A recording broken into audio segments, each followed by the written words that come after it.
여러분 안녕하십니까. 이해하기 쉽게 법률 상식을 전해드리는 텍스의 투시경 이텍스입니다. 이번 시간에는 약혼했다가 파혼하면 누구에게 어떠한 책임이 있나 라는 주제로 말씀 올리겠습니다. 우선 구독, 좋아요, 알림 설정 부탁드립니다. 이 약혼 후 결혼 준비를 하는 과정에서 파경에 이르게 되면 정말 난감하지요. 더욱이 이미 함께 살 집을 마련하거나 예물이나 예단 등을 주고받았거나 가족이나 지인에게 이미 결혼 소식을 알고 청첩장까지 돌린 경우에는 더욱 난감합니다. 우선 어떠한 경우에 약혼을 해제할 수 있는지에 대하여 보겠습니다. 민법 804조는 약혼을 해제할 수 있는 사유로서 1. 약혼 후 자격정지 이상의 형을 받은 경우, 또 약혼 후 후견 개시나 한정 후견 개시의 심판을 받은 경우, 3. 성병, 불치의 정신병, 그 밖의 불치의 병질이 있는 경우, 4. 약혼 후 다른 사람과 약혼이나 혼인을 한 경우, 5. 약혼 후 다른 사람과 간음한 경우, 6. 약혼 후 1년 이상 생사가 불명한 경우, 7. 정당한 이유 없이 혼인을 거절하거나 그 시기를 늦추는 경우, 8. 그 밖에 중대한 사유가 있는 경우, 이렇게 8가지를 들고 있습니다. 위에 민법 804조에 해당하는 사유가 있다면 피해를 입은 일방은 책임이 있는 상대방에게 재산상의 손해 및 정신적 피해에 대한 손해배상을 청구할 수가 있습니다. 손해배상과 관련하여 민법 806조는 1. 약혼을 해제한 때에는 당사자 일방은 과실이 있는 상대방에게 대하여 이로 인한 손해의 배상을 청구할 수 있다. 2. 이 전항의 경우에는 재산상 손해 외에 정신상 고통에 대하여도 손해배상의 책임이 있다. 3. 정신상 고통에 대한 배상 청구권은 양도 또는 승계하지 못한다. 그러나 당사자 간에 이미 그 배상에 관한 계약이 성립되거나 소를 제기한 경우에는 그러하지 아니하다. 이렇게 규정하고 있습니다.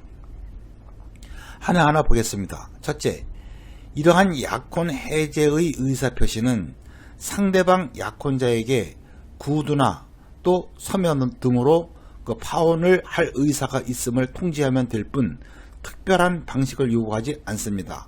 다만 약혼자의 생사불명처럼 상대방에 대한 의사표시를 할 수 없는 경우에는 그 해제의 원인이 있음을 안 때에 약혼이 해제된 것으로 보고 있습니다.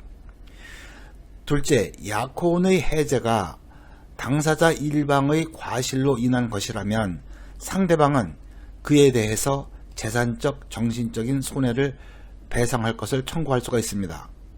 정신상 손해는 위자료를 의미하며 재산상 손해는 예물 준비, 거주할 집 마련 혹은 가재도구 구입 등 결혼식 준비에 사용된 제반 비용을 의미합니다. 당사자 간에 합의가 되지 아니하여 소송으로서 약혼 해제로 인한 손해배상을 청구하는 경우에는 가정법원의 조정 절차를 거쳐야 합니다.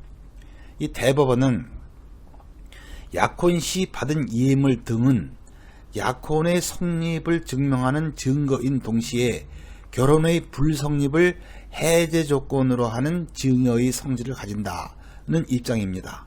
표현이 다소 어렵습니다만은 약혼이 해제되면 예물은 부당이득이 되기 때문에 책임이 없는 당사자는 책임이 있는 당사자에게 이를 돌려달라고 청구할 수가 있습니다. 반대로 해석을 하자면 약혼 해제의 책임을 져야 하는 당사자는 책임이 없는 상대방에게 예물 반환을 청구할 수 없다는 것입니다.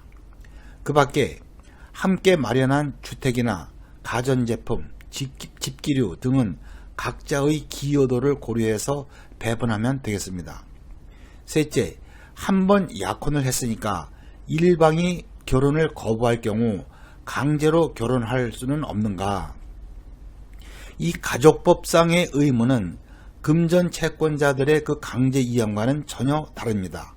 약혼을 한 당사자는 결혼을 해야 할 의무를 부담하기는 하지만 이 의무를 이행하지 않더라도 강제로 이행을 할 것을 청구할 수는 없고, 다만 상대방에게 귀책 사유가 있을 경우 의무 위반에 따른 손해배상을 청구할 수 있을 뿐입니다. 넷째, 약혼 중 자녀를 출산한 경우입니다.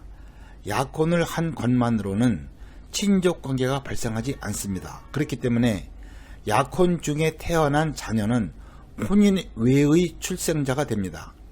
그러나 후에 그 파혼을 한 당사자가 다시 혼인을 하면 혼인 중 출생자로 인정이 됩니다. 끝까지 시청해 주셔서 감사합니다. 다음도 유익한 주제로 뵙겠습니다.